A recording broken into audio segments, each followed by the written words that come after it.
दोस्तों, काफ़ी सारे स्टूडेंट का सीयूईटी एग्ज़ाम रिगार्डिंग काफ़ी सारा कन्फ्यूजन है कि अगर हमें सीयूईटी में अच्छा मार्क्स नहीं मिलता है या फिर अगर हम सीयूईटी में फेल करते हैं तो क्या हमारा एडमिशन होगा या फिर नहीं। तो आप सभी का जो भी कन्फ्यूजन है इस वीडियो को पूरा देखने के बाद आपका सभी कन्फ्यूजन क्लियर हो जाएगा। तो मेरा आप सभी से रिक्वेस्ट है कि आप लोग इस वीडियो को पूरा एंड तक देखिएगा और हाँ, इस वीडियो को जितना हो सके उतना शेयर कीजिए ताकि सभी स्टूडेंट्स को इन्फॉर्मेशन मिल सके, क्योंकि बहुत सारे स्टूडेंट्स सीयूईटी रिगार्डिंग काफ़ी सारे टेंशन कर रहे हैं। उनको ये लग रहा है कि उनका एडमिशन नहीं होगा अगर वो सीयूईटी में इस बार पास नहीं करते। तो आप लोग वीडियो को पूरा एंड तक देखिए। तो अभी आपको एक वीडियो क्लिपिंग नज़र आएगा।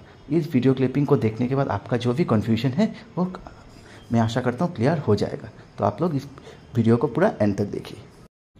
নমস্কার, আসাম বিশ্ববিদ্যালয়ের পক্ষ থেকে আজকে আমরা এই প্রেস রিলিজ দিচ্ছি।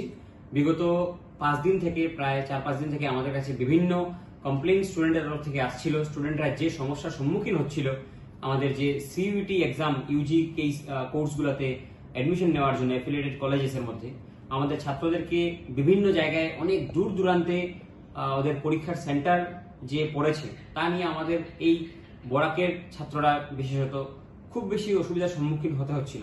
স্পেশালি যাদের ল্যাঙ্গুয়েজ সাবজেক্ট যেমন বাংলা বা অন্যান্য ভাষার যেগুলো সাবজেক্ট আছে সেই পরীক্ষাগুলো দেখা যাচ্ছে যে জোরহাট, কারোর গুয়াহাটি, এছাড়া অন্য সাবজেক্টগুলো আগরতলা, কারোর ডিব্রুগড়, এরকম দূর দূরান্তে বিভিন্ন জায়গায় ওদেরকে পরীক্ষা দেওয়ার জন্য ওদের লিস্ট আসছিল সেই সব সেন্টারে। সেই সমস্যা দেখে আমরা লাস্ট 2 থেকে 3 দিন থেকে অ্যাক্টিভলি অথরিটি এবং এনটিএর সঙ্গে যোগাযোগ করার চেষ্টা চালিয়ে যাচ্ছিলাম। আমরা আসাম বিশ্ববিদ্যালয়ের ভাইস চ্যান্সেলর স্যারের কাছে সেই সমস্যাটি আজ তুলে ধরি এবং আমরা ভাইস চ্যান্সেলর স্যারকে আমাদের অসম বিশ্ববিদ্যালয় ছাত্র সংসদের পক্ষ থেকে আমরা একটি মেমোরেন্ডাম জমা করি।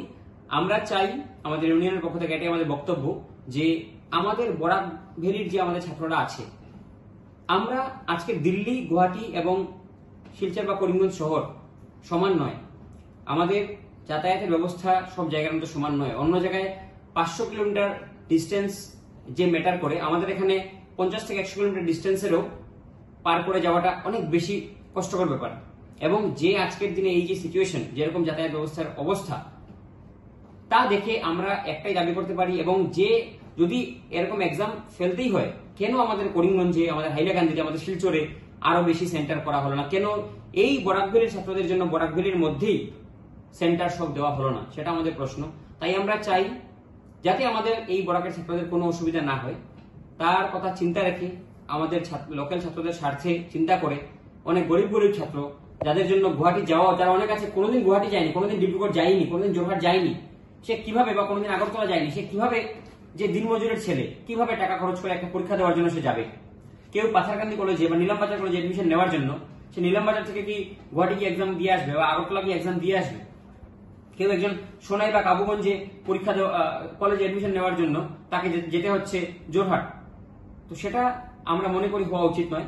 তাই এই বছরের জন্য আমাদের এটাই দাবি, আমাদের এটাই উত্থাপন করেছি আমাদের ভাইস চ্যান্সেলর স্যারের কাছে এবং এনটিএর ডিরেক্টর স্যারের কাছে, যে এই বছরের জন্য আসাম বিশ্ববিদ্যালয়ের যে অ্যাফিলিয়েটেড কলেজ আছে সেই কলেজগুলোর মধ্যে সিইউটির যে পরীক্ষা আছে বা সিইউটির যে মার্কস আছে সেটা বাধ্যতামূলক যাতে করা হয় না। সিইউটির মার্কস ছাড়াও যাতে আমাদের ছাত্ররা স্থান পায় কলেজগুলোতে। নর্মালি আগের বছরের মতো যাতে আমাদের ছাত্ররা সিইউটির এক্সামের মার্কস ছাড়াও এবার পরীক্ষায় অ্যাডমিশনের জন্য যেতে পারে, নিজের নাম নথিভুক্ত করতে পারে, সেটাই আমাদের দাবি। সেই দাবি রেখে আজ আমরা 2 জায়গায় মেমোরেন্ডাম পাঠিয়েছি এবং আমাদের আশা এই যে পরিস্থিতি আজকের দিনে সেটা বুঝে, সেটা বিবেচনা করে অথরিটির তরফ থেকে এবং হায়ার অথরিটি এনটিএর তরফ থেকেও নিশ্চয়ই আমরা একটি পজিটিভ রেসপন্স পাবো, সেই আশা রেখে আমরা ওদের কাছে এই বার্তা প্রেরণ করছি। এবং বাকি প্রেস এবং আমার সব ছাত্রছাত্রী ভাই বোনদেরকে আমরা এটা আশ্বস্ত করাচ্ছি, আমরা ছাত্রছাত্রী ভাই বোনদের জন্য সব সময় আছি।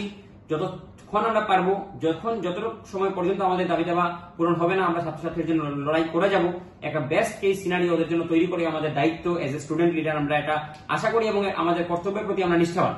এবং আমাদের প্রেসের যারা দাদা দিদিরা আছেন, ভাই বোনরা আছেন, সম্মানীয়, তাদেরকে আমি অনুরোধ জানাবো আপনারা আপনার তরফ থেকে এই বার্তাটিকে সব দিকে ছড়িয়ে দিন, যাতে হায়ার অথরিটিজ এবং আমাদের গভর্নমেন্টের কাছে এটি পৌঁছয়, যে হয়তোবা অনেকে এই যে আজকের এই পরিস্থিতি, এই ছোট একটা ব্যাপার অনেকের কাছে হতে পারে, বা আজকের এই যে আমাদের ছাত্ররা এত বেশি সমস্যার সম্মুখীন হচ্ছে, অনেকে সেটা জানেই না, তাই যাতে হায়ার অথরিটির কাছেও সেই জিনিসগুলো যায়, জানলে হয়তো এই পরিস্থিতি আজকে হতো না, আমার বিশ্বাস আছে। তো সবাই যাতে এটা জানতে পারে তার জন্য আমি প্রেসের ভাই বোনদের কাছে অনুরোধ জানাচ্ছি। নমস্কার, ধন্যবাদ।